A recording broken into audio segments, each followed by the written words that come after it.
Okay, good evening. My name is Linda Vita. I'm the director of the Water Resources Center Archives, and we are the major logistical sponsor of the Colloquium, California Colloquium on Water. I just want to make an announcement that next semester we will be back in GSPP, which is Goldman School of Public Policy, room 250. So it's back on the other side of campus. And if you are in Matt Condolf's seminar class, please sign the list that is in the back of this room on the counter in the back, and make sure that you indicate that you are part of the seminar class. And tonight we are also going to draw the winner of the Water Education Foundation Water Tour. The person does not need to be here to receive the award, and so I've asked Geoff Schladow, the speaker for tonight, if he would draw the winning name. So if this was Chicago, I'd have to get a kickback from the winner, but it's not. That's right, at dawn. Okay. All right. Okay, so the winner is Mary Matella. So I don't know if she's here, but I will notify her tomorrow. And I'd like to introduce Professor David Sedlak, who will introduce our speaker for the evening. Thank you, Linda. Thanks, everyone, for coming at the end of the semester. I know it's a busy time of year for many people. So, you know, California can be a magnet for people. It draws some incredible talent to the state, and I think Geoff Schladow is a good example of that. He came to Cal in 1980 and got a master's degree, spent a couple years in the US, headed back to Australia, and then came back and has been drawn to the magnet of Lake Tahoe. And his research over the past decade has really helped us make progress in understanding this complex system that's under threat from development and a lot of other forces. And I think in particular, the founding of the Tahoe Environmental Research Center has kind of been a real landmark in terms of, or a watershed in terms of improving the management of Lake Tahoe. And that's something we really are looking forward to hearing about tonight, because he's one of the leaders in terms of planning the science and helping to inform public policy decisions about the management of Lake Tahoe. And just looking at this picture, I'm glad to see that Geoff's an optimist. If this is what Lake Tahoe is going to look like in 2040, we're going to solve the climate change problem, and the lake is still going to be nice and blue. So hopefully Geoff will tell us how we're going to get there. Thanks for coming. Excuse me. The title is, what will it look like? This seems very loud. What will it look like in 2040, rather than this is what it will look like in 2040.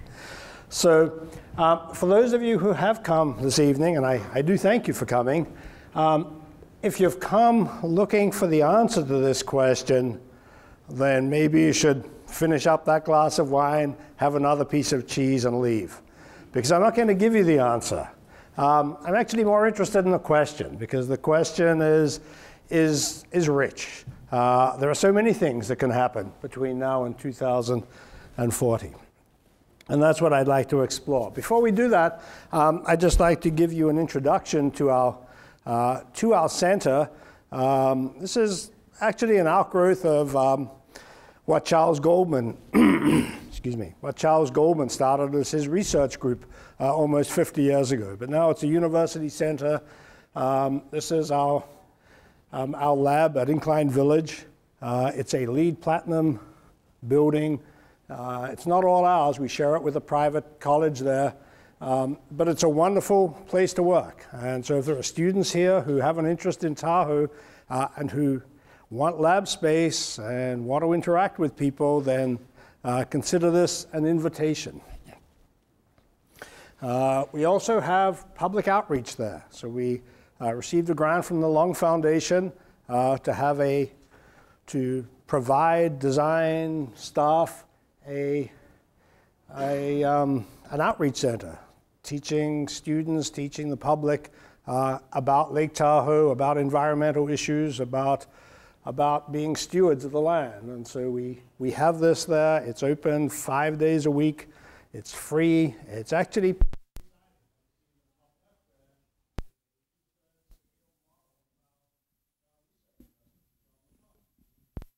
first president of this university who actually studied optics in Lake Tahoe. And so there are sort of audio-visual systems there, and it's high definition, and it's really exciting. 3D fly through the lake systems and a range of things. So again, come on up. All right, you probably all know where Lake Tahoe is, and it's oops, it's always I always, whenever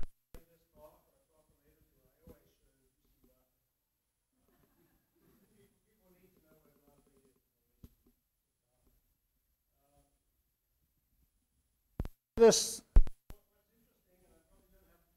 this, but I will anyway, is that there's a misconception that the water from Tahoe actually somehow flows into the American River and what have you, and somehow to the Pacific Ocean. But it doesn't. It flows to Pyramid Lake, 63 inflows, 1 outflow. It flows to Pyramid Lake. And in a way, this figure exemplifies a lot of what's happened at Tahoe and a lot of what will happen at Tahoe and other water systems in the West.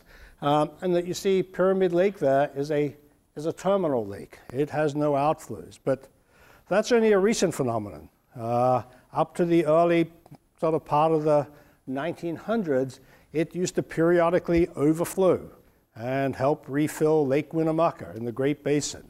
But due to the miracle of water diversions, that no longer happens. And so that system's changed, and really most of our water resource systems in California and the West have been greatly altered. So basic facts about Lake Tahoe: it's arguably the 11th deepest lake in the world, second deepest in North America, in the U.S., 501 meters deep. Part of the reason it's so clear is that its watershed is 800 square kilometers, and that feeds a 500 square kilometer lake. So very, very small watershed to lake area. Limnologists would classify it as an ultra oligotrophic, maybe oligotrophic lake, essentially meaning it's a desert. There's not a whole lot living and growing in there. There's a lack of nutrients, which is good. That's why it has clarity. And water, a molecule of water in the lake, on average, is there for about 650 years. If you were to drain it of the water and stand on the north shore and look southward, this is what you would see. So our lab is actually up here in Nevada. That's a story for another day. And this is an earthquake fault, and you can actually see the steep walls of the lake. So it was formed by faulting. It's sort of said that Lake Tahoe was formed in 5 minutes.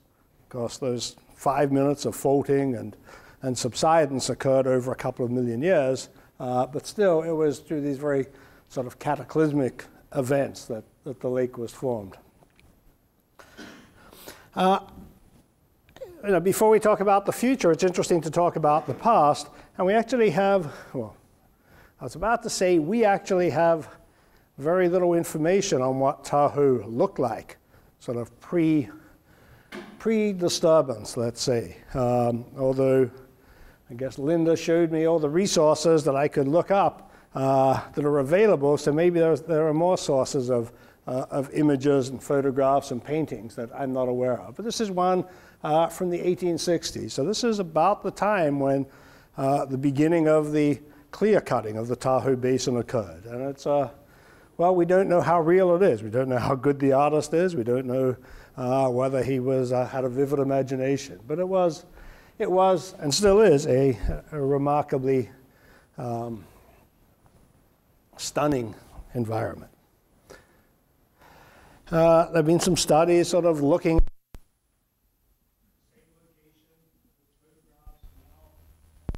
And so this is, if you're driving through South Shore into Nevada, this is the Nevada state line. I'm not actually sure when this was, but I imagine it was the 1920s or something like that.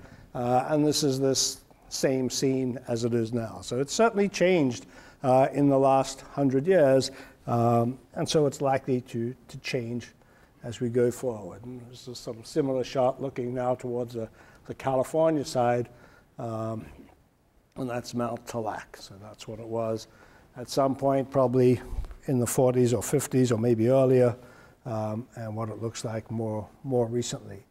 Well, actually, this is in the, okay. All right, so what I want to talk about tonight are three things that I think are going to be the dominant factors that will change Tahoe in the future. And the reason I said 2040 is it turned out one of my graphs ended at 2040. So if I said 2050, then I didn't have a graph that went up that far. So 2040 is somewhat arbitrary. So the three factors are, first of all, this program, this effort, this crusade, call it what you will, to restore the clarity of Lake Tahoe. And I think that's what most people associate with Lake Tahoe, is its clarity and the effort to restore it.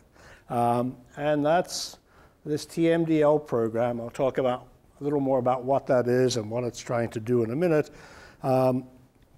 It's a human effort. It takes humans, it takes scientists, engineers, it takes money. If that money was to stop, then we could cross that out. But all indications are that it will continue. There's been a lot of money spent and a lot of faith that the money required to basically re-engineer the system will be forthcoming. The second are invasive species. And the third is, I mean, nobody can give a talk these days without invoking climate change, especially when you're talking about the evolution of a system over decades. You can no longer ignore climate change. Okay, so let's first of all talk about this TMDL program. And I'll assume that maybe somebody here doesn't know what the TMDL is, or a TMDL is, and so I'll go over that. So this relates to the Clean Water Act. So this is a piece of federal legislation from 1972, and the objective of the act is to restore and maintain the chemical, physical, and biological integrity of the nation's water. That's what the act says its objective is, and one of the sections within the act says that there's a mandate for the states to come up with a list, a physical list of impaired waters. So Sacramento River, the Delta, what have you, is impaired, to determine what's causing that impairment, and then to determine how much of that pollutant, the thing that's causing the impairment, can still be added to that water body and remove that impairment, to return the water to its beneficial use. So the amount of that pollutant that is allowed and thereby remove that impairment is the total maximum daily load of that pollutant. So it's an engineering construct, basically. I think this act was written not by lawyers, but by engineers. Okay, so with that in mind, everybody talks about, can't give a talk about Tahoe without invoking Mark Twain. And so Mark Twain came along and said, this is the fairest picture the whole earth affords. And then Charles Goldman came along sometime later and measured the clarity of the lake. And the way we do this in a multitude of ways, but the simplest is take a white disk. This is very scientific. Take a white disk. In the case of Lake Tahoe, it's 10 inches in diameter. And in the middle of the day, you lower it over the side of the boat on a rope that's marked. And at some point, you can no longer see this disk. You write down that number, and you go home. It's that simple. And we call that the Secchi depth. This is called a Secchi disk, and that's the Secchi depth. And I heard a few snickers, and I have a thick skin though. And though this seems like a very simple measurement, it's incredibly rigorous. It's integrating the optical properties of this water column, in the case of Tahoe, over a depth of, well, back then, 30 meters. And as long as the person isn't legally blind and has sort of close to 20/20 vision, we've done experiments and tests where people will get the same value.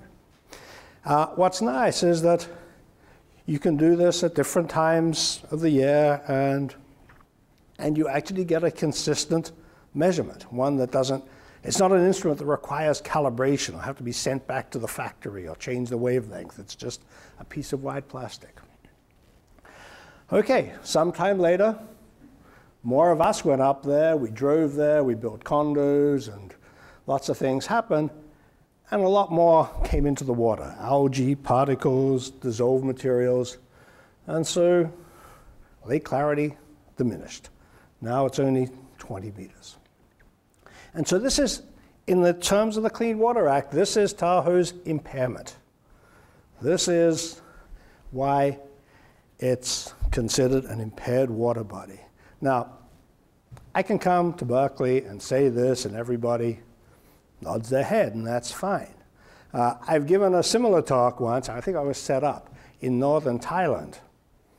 And I think the Mekong River was in flood, and there was dysentery and cholera, and they had real health issues and water quality issues. And to talk about an impairment when you can only see down 20 meters into a body of water seemed a little bit, well, it seemed a lot like whining. Like, we can only see down 20 meters. You know, the end of the world is here. But Lake Tahoe is a special place, not just for the people who live there, or the people who vacation there, but in a way it's like Yellowstone, it's like Yosemite. It's one of these places on Earth that is in many ways unique. So Tahoe's impairment is that over the last 40 years, we used to be able to see down on average about 30 meters, and now we can only see down about 20 meters. And the Clean Water Act says, you need to get it back to where it was. So each of these white circles represents the annual average of this Secchi depth measurement. And the whiskers represent the standard deviation. So about 25 measurements each. So there's a lot of variability, and most of this are seasonal variations. And there are periods of time when it improves, and then periods of time where it rapidly gets worse. But overall, there is this trend of declining clarity. Okay, that's the Secchi disk. There's our observer looking at the Secchi disk. Okay, so you've all seen this bumper sticker, and the point I want to make here, it's a neat slogan, everybody knows more or less what it means, but it's actually the law. We have to not just keep Tahoe blue, we have to return it to being blue and being clear. Okay, so here's my cartoon. Here are the data of the Secchi points, the same data you've seen before. And this is, according to the Clean Water Act, this is the clarity target. This is where we need to be. We have to be actually 29.7 meters, not 30 meters. And even though there's been some improvement, or at least a flattening of this decline in the last few years, we're still a long way from where we want to be. And as I said, to get there is going to take money. It's going to take re-engineering. It's going to somehow, whatever we did to the land, we're going to have to undo. And one way we could do it is we could erect gates across the highways and keep everybody out, and it would return. But that's not an option. In the last 10 years, there's been close to $1 billion spent on projects, on planning, on designs, and arguably, it's had an effect. To go back now and ask Congress and ask the state of California, state of Nevada give us another $1 billion is, well, it was difficult enough a year ago. In today's climate, it's very difficult, especially when we have such a long way to go. So what's being devised is I guess, well, they're calling it a clarity challenge. They say, well, give us enough money or enough resources so that we can bring these white circles back into this range, in sort of this 23, 24, 25 meter range consistently. And then once we can prove we can do that, then you will have faith that we can go the rest of the way, or not. So these are sort of two terms that are thrown around there, the clarity challenge and this clarity target. The clarity challenge is sort of more of an operational thing. The clarity target is the law. That's the Clean Water Act. Okay, so now the science of it. What's causing the decline? And this is where we've done a lot of work in the last few years.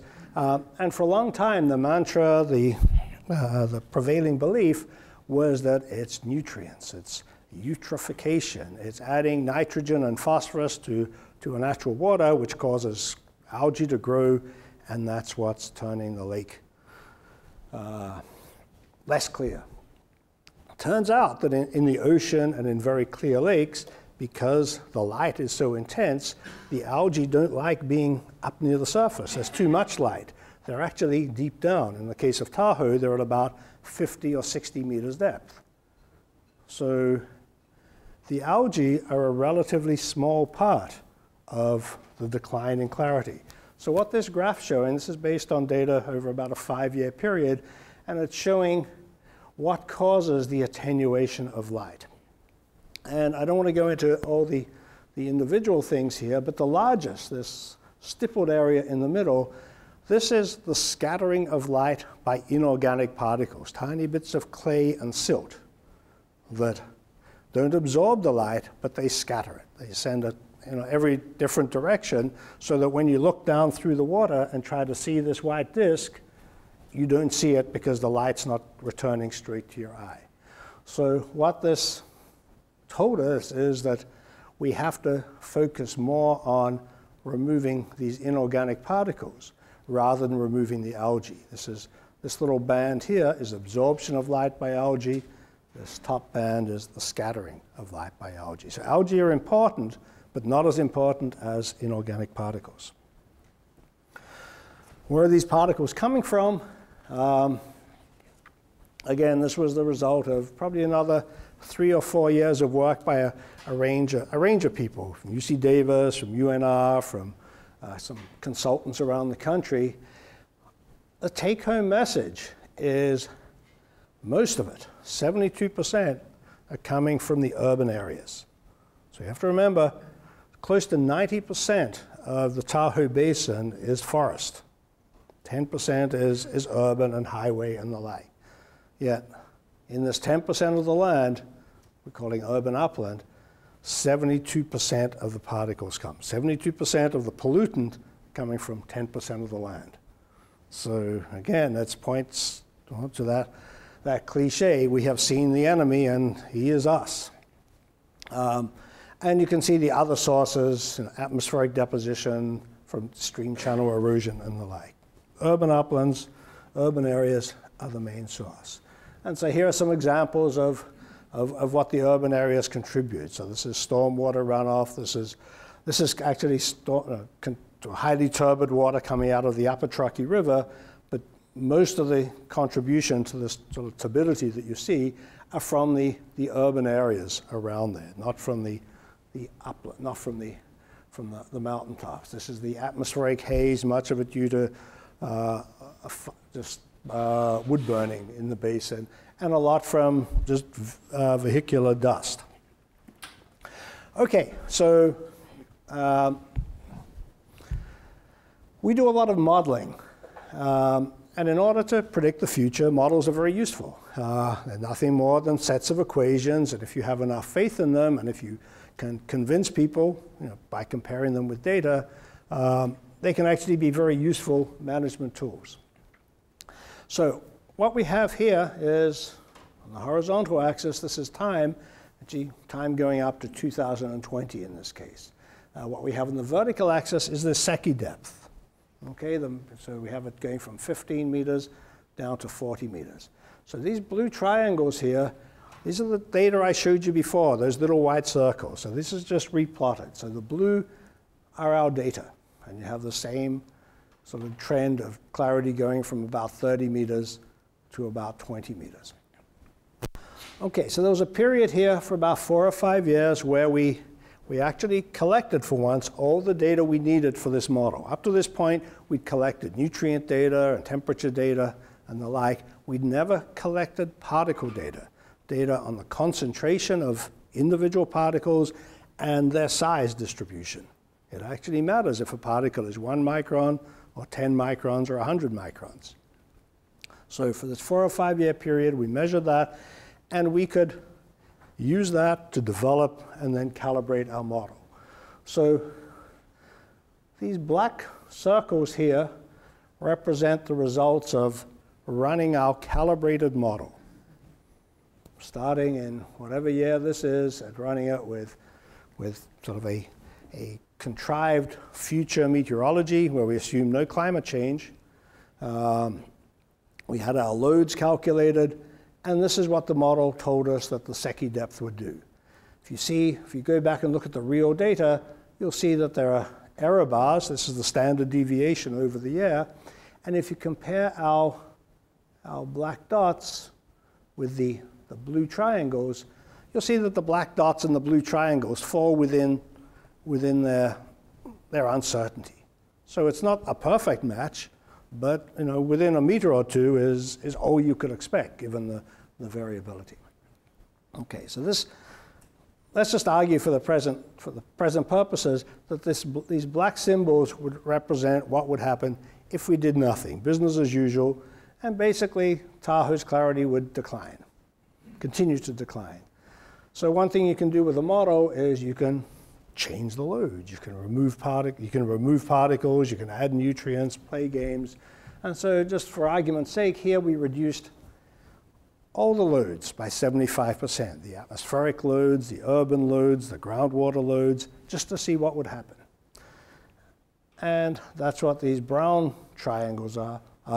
And you can see that over a period of about 20 years, we start to get to the 30-meter clarity. Now, nobody's saying we can remove 75%. Nobody's saying we can afford to remove 75%. What we're saying is that 75% is sort of the right number. It may be that you're removing things that you don't need to remove, but that's beside the point. But this is sort of the scale of reduction we need, and that it's going to take it could take as little as 20 years. And this is assuming that we phase this in over a 20-year period. So you can't remove 75% of the loads tomorrow. You can do 2 projects this year and 2 next year and 2 the year after. So over a 20-year phase-in, you can return potentially clarity to what it should be.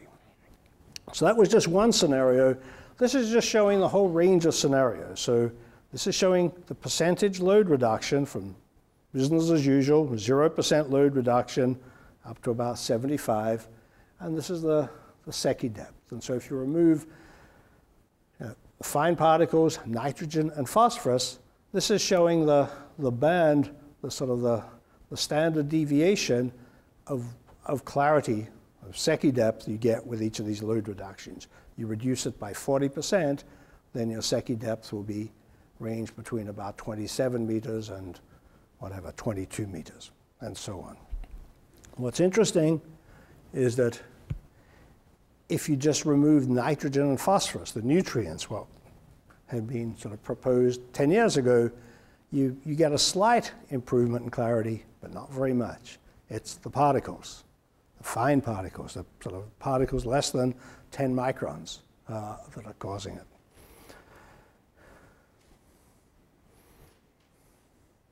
Okay, so by 2040, Tahoe could regain its clarity. It's going to require a lot of money to re-engineer the basin. And money is going to require political will, and politicians are going to do what the electorate, what the stakeholders want. Unless, of course, you're in Chicago, then you do what the highest bidder says. Okay, so let's just put that aside. I'm going to come back to this in a minute, or in a few minutes. So I want to talk about aquatic invasive species. I'm an engineer. I'm a civil engineer, and the last thing I thought I'd ever be doing is talking about invasive species. But they're actually pretty interesting. So those of you who study them, I'm somewhat envious of you. I've been studying them of late. So Tahoe has an interesting history of species, or whether you term them invasions or introductions is, I guess, depends on your point of view. But the first introductions were in the 1800s. So many of the species that we sort of think of as being synonymous with Tahoe and the Sierra were introduced. So Tahoe rainbow and brook trout, brown trout were introduced in the 1800s. Even the lake trout was introduced. So this whole timeline of introductions. Associated with those introductions, unfortunately, there were extirpations. So the Lahontan cutthroat trout disappeared in the 1930s. What I want to focus on are some recent introductions. And if we just zoom in there, I mean, some of these introductions have been these sort of warm water fish such as bass and bluegill and Eurasian water milfoil, but I'm going to talk about corbicula, the Asian clam. And this is something that was found in Tahoe in 2001. And when I say found, it was literally found. It was a little kid, walked along, picked up a clamshell, and his parents sent it off to somebody, and they said, oh, this is corbicula. And nobody paid a whole lot of attention. And we actually do snorkel surveys of the shoreline 6 times a year. And we'd never seen corbicula. So the 1 or 2 shells you just can't react to every sighting. This year, this April, one of our divers went out. I will not repeat the words that he uttered when he saw it, but for the first time, he saw corbicula. He saw shoals of corbicula. So that's what they're about 1 or 2 centimeters in diameter, maximum at Tahoe anyway. I mean, they're in the bay and lots of other systems. This is what he was used to seeing. This is the bottom of Lake Tahoe. This is what he saw.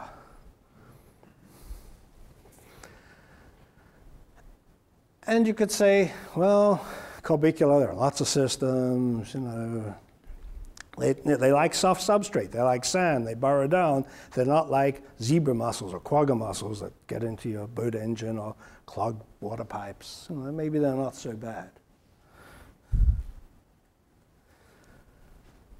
But this was the next thing we saw, literally a month later. So this is a filamentous green alga. So just algae, but it's sort of in long green strands. It's not really attached to the bottom. It's sort of like aquatic tumbleweed. So it kind of moves around there. But the only place we noticed it was on top of these beds of corbicula. Any idea why they might be coexisting? I'm sure you know. Okay, so what does it look like? So here's the beach. Out of sort of view here are the sort of $1 million houses. And instead of the clear Tahoe water, this summer they had these mats of algae. And this, at Tahoe, this is unknown before this summer. And actually, even today, very few people know about it because it was relatively localized. It was still there up through October and November, still breaking down. It sort of surprised us that it was that long-lived. But these aren't scenes that we normally see at Tahoe. So, took them back to the lab and put them in an aquarium, and you measure what they excrete. So this axis is the ammonium. This axis is the soluble reactive phosphorus, and depending on the size, they excrete different, increasing concentrations of phosphorus and ammonium. The important point, aside from the size relationship, is these lines. These are the ambient concentrations in the lake of ammonium and phosphorus. So we've got these little critters, buggers, whatever you want to call them, that are sitting there and they are concentrating nutrients by 1 to 2 orders of magnitude. They're not producing nutrients, they're not nutrient factories. They're filtering in algae that are sort of represent very dilute nutrients in the water. They're taking them in, they're growing, and they're excreting them as highly concentrated packets of nutrients. And the zygnema, that filamentous alga, it requires much higher concentrations of nutrients than are generally available at Tahoe.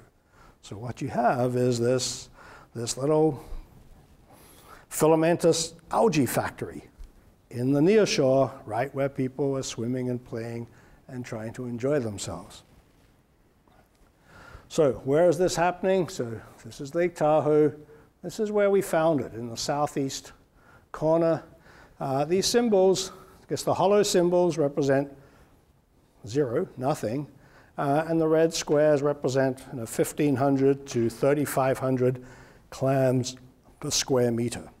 The ones you saw, the images I showed you before of all those shells, they're actually dead clams. They're just the shells. The clams themselves are in the sand down to a depth of about 4 inches.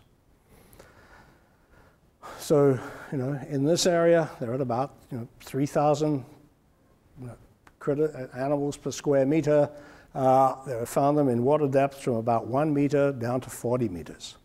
Now, you could look at this and say, well, at least they're not down here. So the state line goes like that and across there. You say, it's Nevada's problem. California doesn't have to worry about it. But actually, the reason we were sampling here is that we saw clamshells there. And it just turned out that the dredge that we sent down just happened to bring up a sample of sediment that had no clams in it. So this is underrepresenting what's here. If we'd have been 10 meters one way or the other, we would have brought up clams. So it's very patchy. And you can see this is about hundreds of samples, and you can just see how little of the lake we've really sampled. They like sand substrate, so the yellow here represents areas of sand substrate. So they could be just about anywhere. Well, the habitat is potentially suitable for them anywhere. I like to look at water motion. So one of the ways we study water motion is to use these things called drogues. They're just like kites that we put in the water, sort of out of sight. But behind this drogue, there's a buoy, and that has a GPS and a satellite transponder. And so as this thing floats along and gets moved by the currents, we can track where it moves every 10 minutes. So this is where I swap. So here's the lake. Let me just start this and stop it. Okay. So we released 3 of these down on the south shore here. So this is, if you've been to Tahoe, this is right off Tahoe Keys. So they're 1 meter below the surface, and we're going to see what they do. This is day 220, so for about a week. This one actually ran aground at this point. That's why it stopped. But the others go on for about a week. So we're going to see where they go. Oops.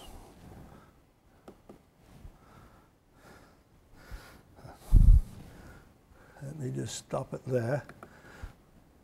So if you look here, the sort of the head of it, that's its current position, and then every 10 minutes, its past position for a period of 6 hours is shown. So that's what this tail represents, is sort of where it's been. Okay, so here they go, and it's actually pretty. I could have predicted this, I want you to know. Okay, what's really interesting, at this point anyway, is where they went was right to the area of where this heaviest infestation is that we've found to date. So they started off in the area where most of the people are, and they traveled to this area of the heaviest infestation. Now, some of you are probably going to say, but clams can't swim. No, they can't. But when they reproduce, for a couple of days, they have these little larval form, villagers call them, I'm not sure what the technical term is, but they have these little offspring that are free floating for 1 or 2 days, and they can be carried by currents. And that's sort of, this is the area where they would be carried to. So that's all. They go right in the bay of the heaviest infestation, and then suddenly these guys start heading east, but they go south again. Okay, coming to the best part. It's Emerald Bay there. So they didn't quite get to Emerald Bay on this experiment, but they came awfully close. One of the, okay, this green one just ran aground. That's me kayaking with it. But now the travel time of this is less than a day when it goes across the lake. So essentially, something reproducing here, its offspring could easily get across here or across there and find shallow water, or shallow sediment, and survive. Okay, so within a year, Asian clams have changed from being virtually unnoticed, invisible, to being all-consuming. Transformed pristine shorelines, a littoral zone, to an algal-infested shoreline. Okay, I say by 2040, that's just to keep in line with the title, but if these are going to have an effect, it's going to happen long before 2040. They could become established in sandy substrate anywhere in the lake, in my opinion. They're very efficient filterers. And so what they're doing by efficiently filtering free-floating algae is that they're going to start starving the rest of the ecosystem. So they're transforming what few nutrients there are, they're moving them to the littoral zone. And so what's going to happen everywhere else? This is interesting, this facilitation. I didn't show this data, but the reason people started getting concerned about invasive species of Lake Tahoe and lots of other places is the threat of quagga mussels. So they found them in Lake Mead, and they found them in a few reservoirs. So there was heightened concern at Tahoe. It turns out Tahoe has calcium levels of 10 parts per billion. Let's call it 10. And quaggas, they say, need 14. I'm not sure if that's hard and fast, because conditions are different in many places. When you sample the pore water where there are clams, if you go into the sediment and sample the pore water, we're consistently measuring 20 parts per million calcium. So the idea that you're suddenly elevating Tahoe in locations to a level of calcium where quagga mussels could survive increases the risk that if they get in there, when they get in there, because they will get in there, but when they get in there, they'll actually be able to survive. So this facilitation is an issue. And then there are all the existing invaders, the bass and what have you. Okay, that's the second thing. Third thing is climate change. And I'll try to go quickly now. So climate change has been observed at Tahoe. So these are air temperatures at Tahoe going back to 1910. These are the maximum temperatures, very little change.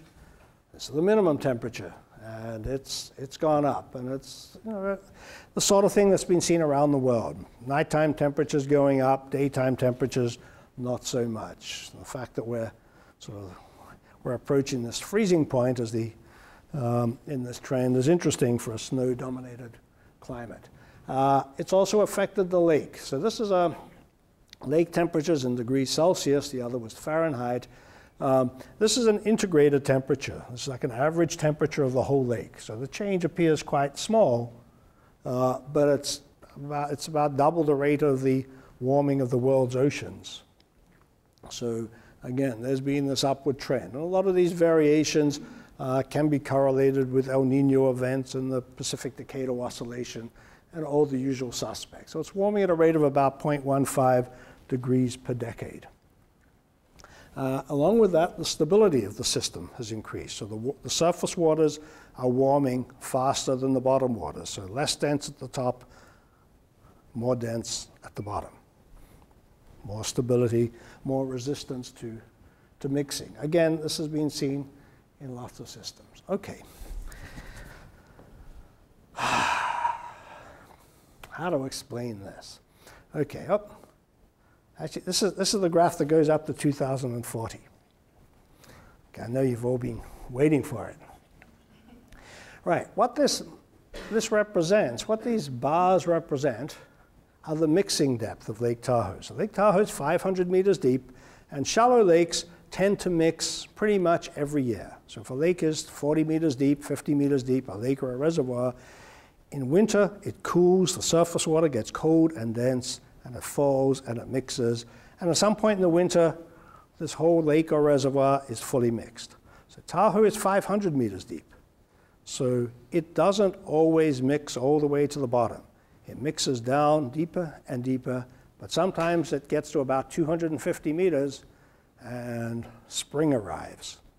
And the surface stratifies, and that's all the deep mixing we've had. Okay, so that model I was talking about before, where we were predicting the clarity. What we did was we took the same model. It also predicts the mixing in the lake, or sorry, it models the mixing in the lake. We took the output of a range of GCMs, these general circulation models, the things that the stuff that Al Gore did, won the Nobel Prize for. We took the output of some of those for a reasonably optimistic view of future climate emissions, future carbon emissions.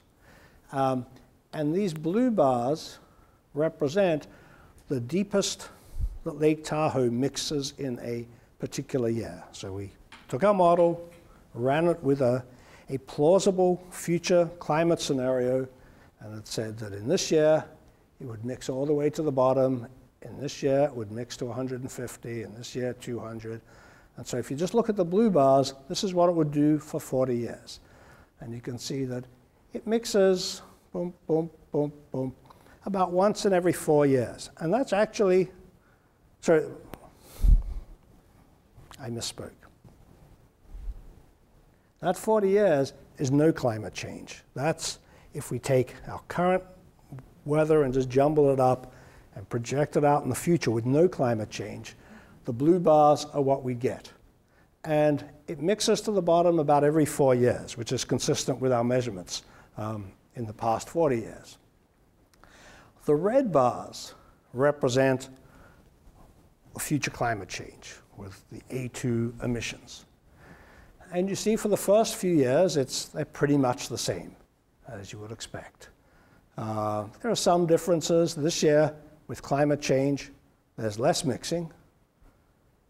Next year, there's more mixing. It's a different set of meteorological conditions. What's interesting is that from 2018 onwards, there are no red bars that go all the way to the top. So deep mixing shuts off. Deep mixing is how the bottom of a lake or a reservoir gets its oxygen. Oxygen comes in from the air. When you get mixing, you get that oxygenated water basically reventilating the whole system. What this is saying, and this is a model, could be wrong, not likely, but it could be, is that at some point, 10, 12, 14 years from now, this process is going to shut off. And it's consistent with lakes getting more stable, more resistant to mixing.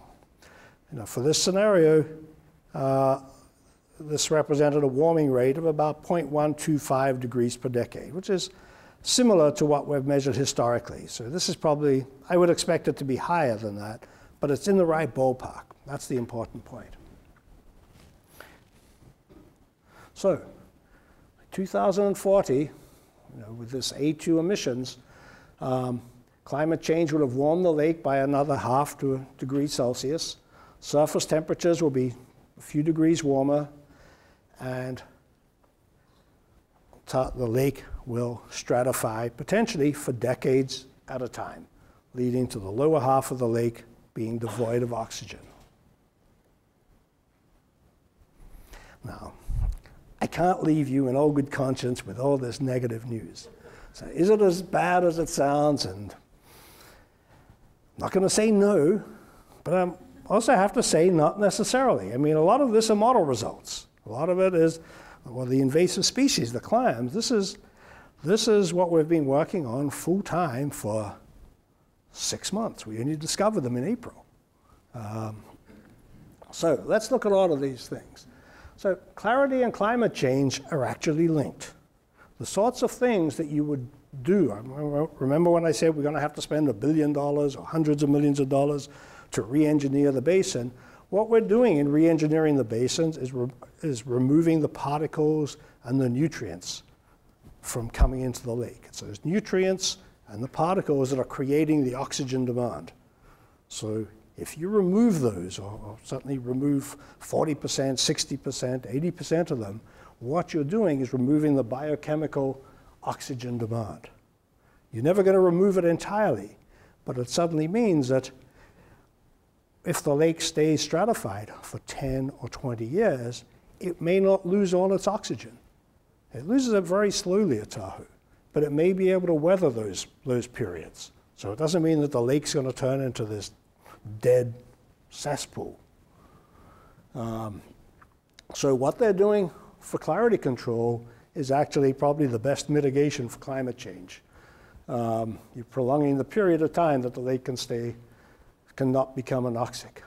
One thing we haven't taken into account, and it's what we're working on now, are extreme events. You know, we think climate change, going to get warmer, it's going to get more humid, it's going to get whatever. But the other thing that's predicted is that there are going to be more extreme events. And it may be that these extreme events come along frequently enough that they will mix the lake. So this whole hypothesis of it's going to stay stratified may be not true. These extreme events may occur often enough to mix it. So that's something we don't know. So it may be that I'm being overly pessimistic. Again, clarity and invasive species are linked.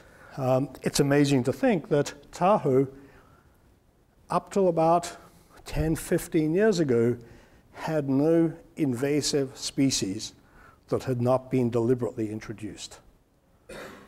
And one hypothesis for that is that when clarity was high, you had these incredibly high UV levels. And so you bring some fish or some invertebrate that's sort of used to living in the delta, and it likes the calcium levels, it likes what it sees, it settles down, it produces a family, and the family gets zapped. And so they die out. That's what happens when you have high clarity.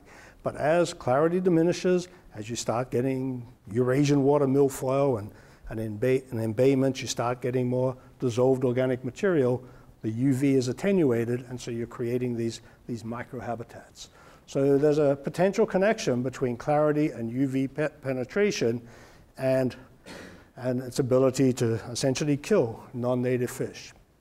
The bad side of the sort of the climate and invasive species is as the water gets warmer, it actually gets more conducive for many of the bigger species, many of the invasive species. So the biggest uncertainty is, I mean, there are lots of uncertainties about climate change, but for what we've been talking about tonight, it's what these clams are going to do.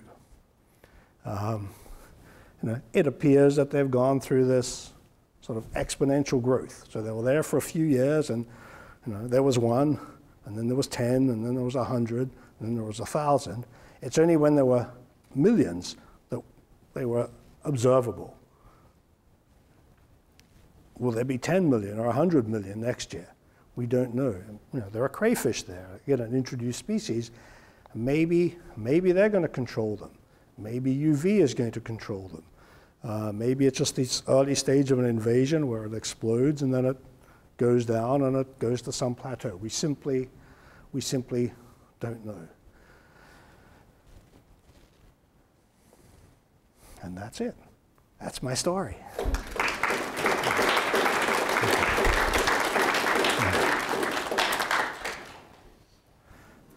I'd be happy to take questions. Repeat the question. Can you repeat the question? Oh, sure. Yeah. Yes.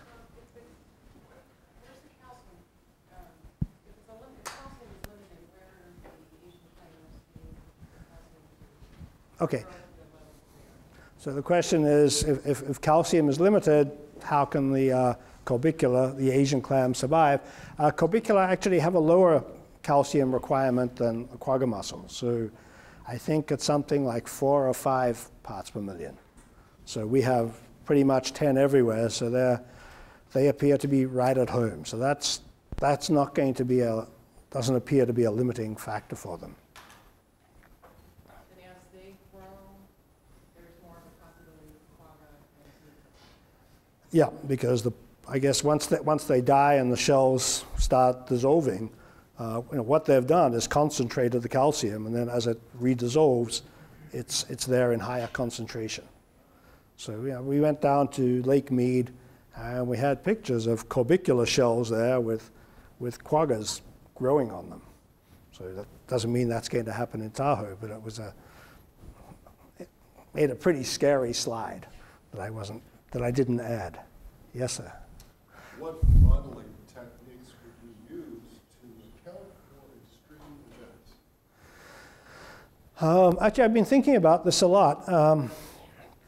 So the models we're using use daily data. So every day there's a different temperature, wind speed, and the like. So what we've done is, let's say we have an existing Tahoe meteorological data set of 10 years. What we've done is taken that 10 years and sort of repeated it out in the future and jumbled it up and basically retained the same kind of probability distribution of wet years and dry years. So we have a future climate with no climate change, and then we say, well, according to the preponderance of models, temperature is going to increase 2 degrees centigrade air temperature is going to increase 2 degrees centigrade, and then we just sort of ramp up those temperatures gradually by 2 degrees at the end of the period. So that takes into account no extreme events. What we would do is that every day, for example, you have wind, high, low, is just make the highs higher, the windy days windier, the calm days calmier, so that the average is the same, but you have more extremes. That's what we're thinking of doing. I think it's a simplistic way of doing it. There may be sort of storm statistics that we can look at and try to make the storms either more intense or more frequent. But I think they're the sorts of things. The things that are going to drive the model are probably going to be extreme wind events and then possibly extreme drought events when you just get these just very little inflow. Just instead of 2 dry years or 3 dry years in a row, what would happen if we have 12 dry years, which is certainly not unprecedented in the past. Small follow-up. When you say you take your 10 years of data and extend it and chop it up, are you talking about essentially stochastics Yes. to extend your data? Yes. That's what we do to extend it without climate change, and then we just use a linear trend on top of that. In the wind speed, the temperature, and the long wave fluxes, all the components of the heat balance. Yes. At some time in the past, there were restrictions imposed on developments in Tahoe. Did that have any impact on the discharge into the lake? I think it did. One of the graphs that I can see that in your curve. So what was that last part? You said what was that last comment you said? I was expecting to see it in some of your thoughts. It's hard to tell because most of the development occurred early on in the 60s and the 70s. And then since that time, there's pretty much been a moratorium. So that if you look at sort of land use changes, there hasn't been a whole lot of increased urbanization in the last 20 years. I think what we're seeing is just the system trying to come to a new equilibrium rather than having what it had before, which was a lot of very pervious meadows and forest land. It now has asphalt and concrete. And so this decline in clarity is just the result of runoff going straight to the lake rather than percolating into the ground. So I think if you're actually, one of those sort of the projections into the future, sort of the business as usual, actually had a sort of a flattening off. It's not going to keep going till we see sort of 0 meters in 30 years. It does flatten off. So if there hadn't been a building moratorium, then we wouldn't be having this talk. It would have been over. Well. I live up there. I mean, there's building going on. If you ever get to have a moratorium and they still sort of do it, it's all in these credits and in the system that they have. Yeah. So, well, yeah. No, you're right. There's building going on. What's being restricted, even still, is the amount of new land, the surface coverage. If you have impervious coverage, then it's very difficult. The rate at which new impervious coverage can be added is very low. And the hope is that when you rebuild a house, or when you rebuild a shopping center or a casino or a motel, that you're using better techniques than what was done when it was built in 1964, so that you don't get runoff straight into the lake or straight down the road. John. You explained that the urban areas are thought to be the source of about 3/4 of the fine particles coming into the lake. And what I'm wondering is whether that isn't distorted by the upper Truckee River, which of course is the main tributary and the source of probably 30 to 40% of the inflow, and which is a heavily tampered with channel and a source of great amount of sediment. And I'm just wondering what the figures would look like if you were able to eliminate the effect of the man-modified upper Truckee River from the rest of it. Well, that's actually what we did. We took, for each of the land classes, whether it's urban or highway or forest, we have I guess contributions of fine particles and nitrogen and phosphorus. So one of the things we did is we said, let's turn all the urban areas and all the highways and give them the load factors for the forest areas. Essentially, in the model, turn urban areas back into pre-development conditions. And Secchi depth went to about 30 meters. So I mean, the Truckee River the upper Truckee River is heavily urbanized, and it is the largest inflow. And so if you just corrected that, you would probably, in my opinion at least, correct a large part of the problem. Yes, but that was the yeah. implication of the question. That, the point of that is that the thing that most perhaps needs to be done is to restore the river channel rather than to take up a lot of pavement. Okay.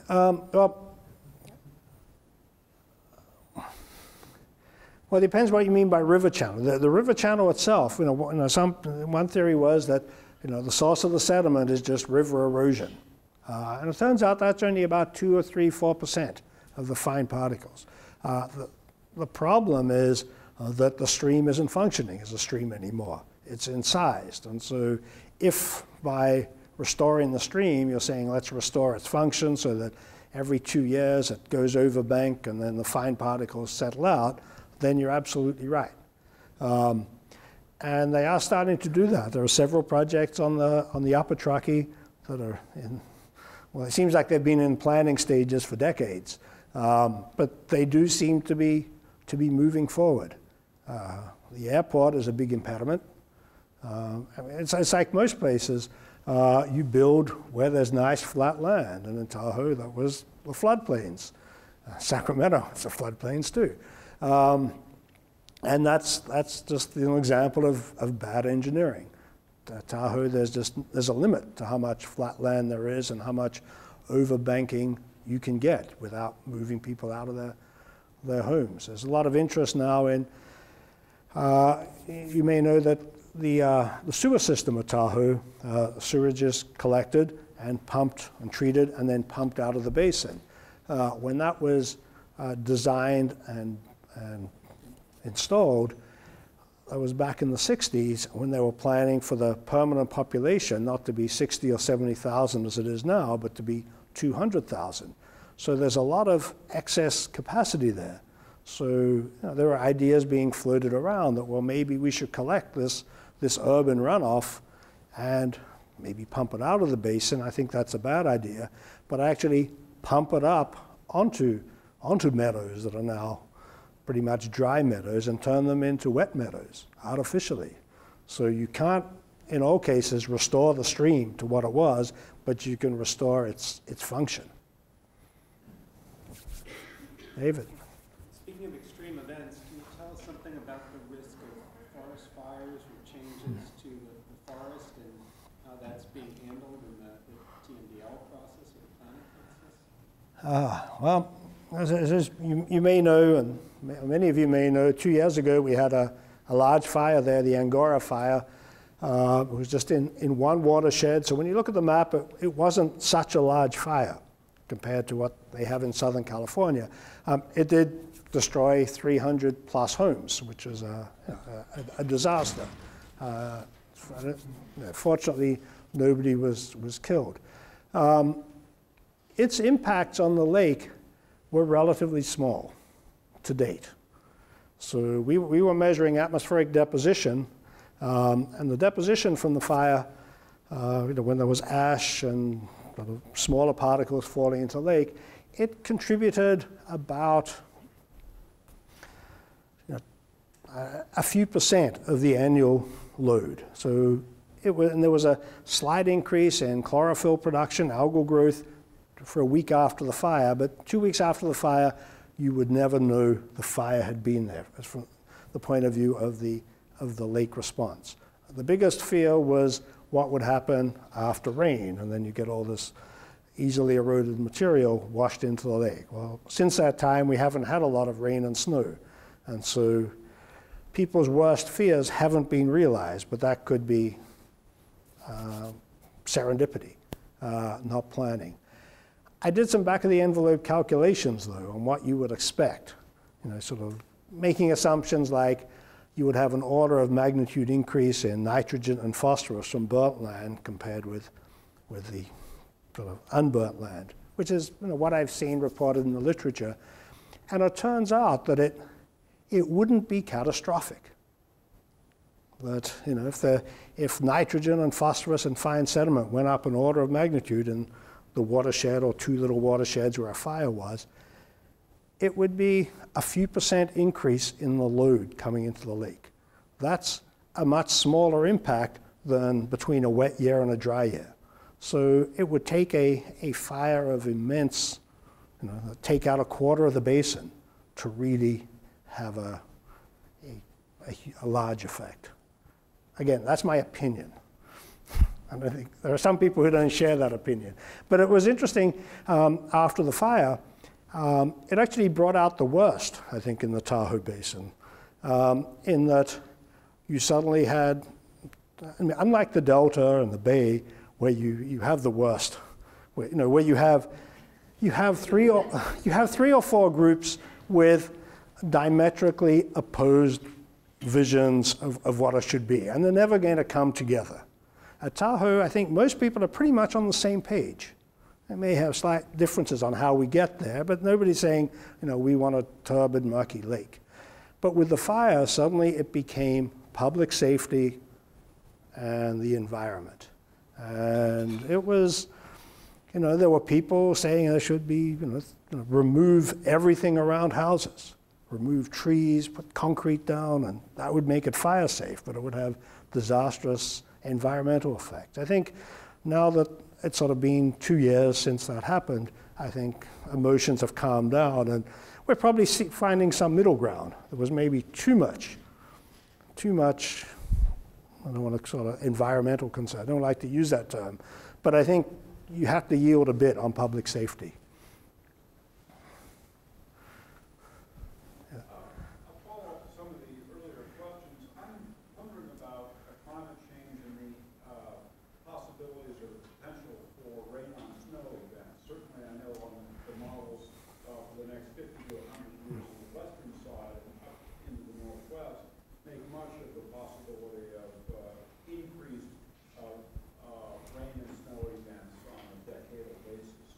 And I'm thinking if that happens in the Tahoe Basin, then there's a greater potential for erosive destruction and so forth. And I know a lot of that's mitigated on a regular basis, but if you have these extreme events across the entire basin, I'm wondering whether you've considered this, whether it's a possibility, what in your view is likely to happen by, say, 2040 or whatever, given the possibility that this will occur. I think that's an excellent comment, and we actually embody that comment in a proposal that we were funded to conduct. And so we're working on that right now. When I answered the earlier question about extreme events, I was thinking more extreme events and mixing of the lake, but extreme events, rain on snow events, are going to create huge sediment loads, huge nutrient loads. That's what we're working with. We have a watershed model. This is, I guess it's LSPC. And so, I mean, it has its limitations, but at least we're going to start trying to explore what would happen. And frankly, we don't know the answer yet. We're just started. But Any conjecture? Well, it's going to get, I mean, during, yeah, no, I don't. Yeah, I mean, those events are going to be worse, whether the cumulative effect of them, whether having, a warmer climate, but then more extreme events will be the same as we have now, or worse, or better. I don't know. But I mean, one of the, getting back to I guess another angle on that is one of the misconceptions I've sort of fought hard to try to overcome is this one of the residence time of Tahoe. It's 650 years. And so a lot of people say, 650 years. Oh, we have to wait 650 years before the lake will get clear again. And that's not true. There are physical processes and biological processes that remove material on the order of decades. There's 20 years. So whether the material that gets washed in is coarse material, whether it's fines, we don't know. But it's a great question, and I hope to get an equally great answer. Yes? You have a data point about 5 or 10 years ago when there was a torrential rainstorm after Christmas. Yeah. On that, you might be able to bring something from your data. Yeah, actually, let's just do that right now.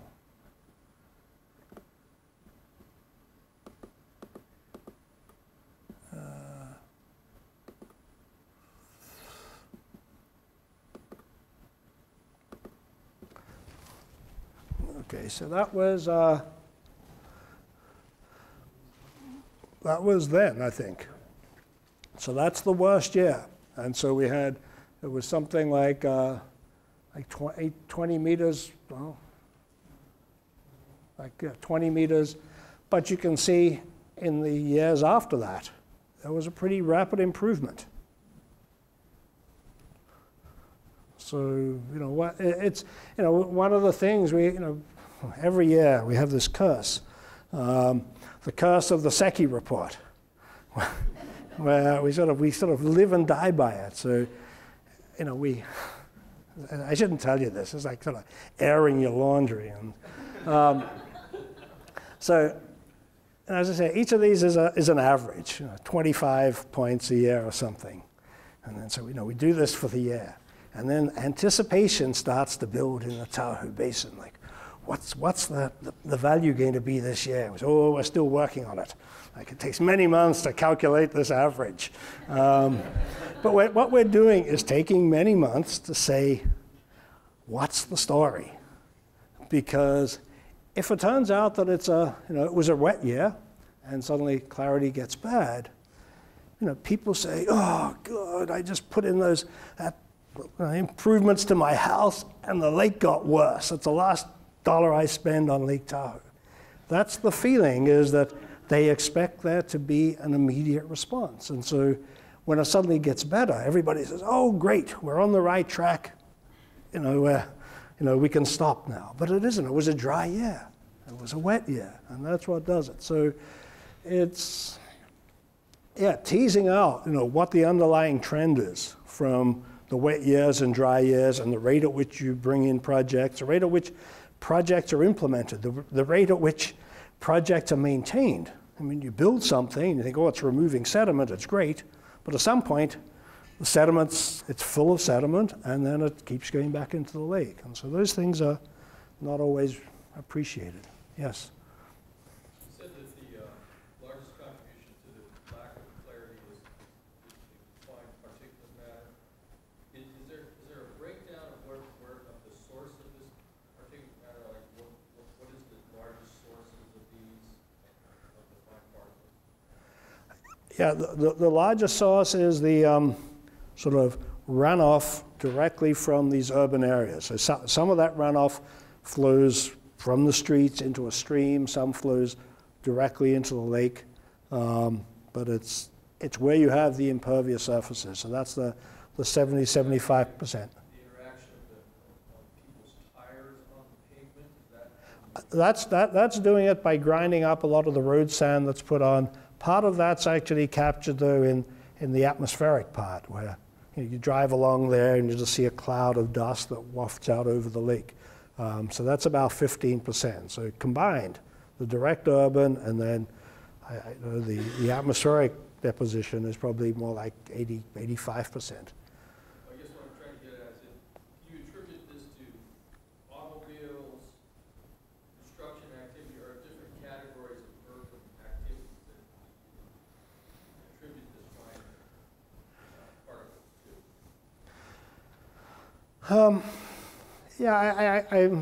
That's hard to do. I think automobiles are a large part of it, but not necessarily tailpipe emissions. I think it's just the vehicles on the roads, the dust that then lands on the impervious surfaces. I did just the calculation once. When you're up there in the summer and your car's parked outside, and you sort of wipe your finger sort of over the roof of your car in the morning, and there's this very fine layer of dust. You do the calculation of how many tons of material that is every day. It's staggering. If I had a better memory, I could remember how staggering it was. But it's I can't actually put it down to how much is sort of wind-blown erosion and the like. They do a lot of street sweeping up there. Unfortunately, what they do is that they end up collecting all the sand, and you have this sort of great cloud of fine particles that just build up around the street sweepers. And if they do it late in the afternoon, if they do it early in the morning, you actually have these winds that are sort of going onto the lake. So they're basically just redistributing these particles, lifting them into the air, and they just flow out over the lake. So there's sort of things like timing your maintenance that could make a significant difference. Yes? Going off the impact of automobiles in the basin, I know Congress allocated millions of dollars for a ferry service. In your opinion, would that mitigate a lot of the particles? Well, I think the ferry service would be more symbolic. We don't take ferries. We're Americans. Public transport's for Europeans. But I think the fact that it would be the first step towards public transport there. I think places like Incline Village, have refused to participate in that program because they don't want tourists there. So it would just be going to 2 or 3 places around the lake. One of the ideas I've heard about that I think has credence is they're trying to get the railway company to build a spur line from Truckee down to Tahoe City. So you can come and take the train, from the Bay Area and take the train all the way to Tahoe City, or drive to Truckee, park, and then take this little, call it commuter train into the Tahoe Basin. And that may have an impact too. But any one thing like that ferry service, I think is in and of itself wouldn't make a large difference, but it may sort of be an impetus to do more of the same. I mean, that's the whole thing at Tahoe. Lots of what's being done is good. There's just not enough of it. Linda. So where do you get your funding for your research? That little deposit on cans and soda bottles. And we get, it's a combination, and we're sort of trying to be sort of diversified. So we have NSF funding currently. We have state funding, which sure that's disappearing as we speak. There are some funds that are actually set aside for Tahoe-specific research. So this is I think this is a stroke of political genius. I think it was primarily the senators from Nevada, John Ensign and Harry Reid. They set up this program called they passed this act, the Southern Nevada Public Lands Management Act, that the federal government, like Bureau of Land Management, was selling land in Las Vegas, which 5, 6, 7 years ago was a great business, and the part of the proceeds of those land sales were used for environmental restoration. So a lot of it goes to Southern Nevada, but there was something like, I think it was $35 million a year for 10 years. $350 million was for Tahoe. And of that $350 million, 10% was earmarked for research. So we compete for that. So this is an RFP every year. So the actual amount that's up for grabs is probably closer to $3 million.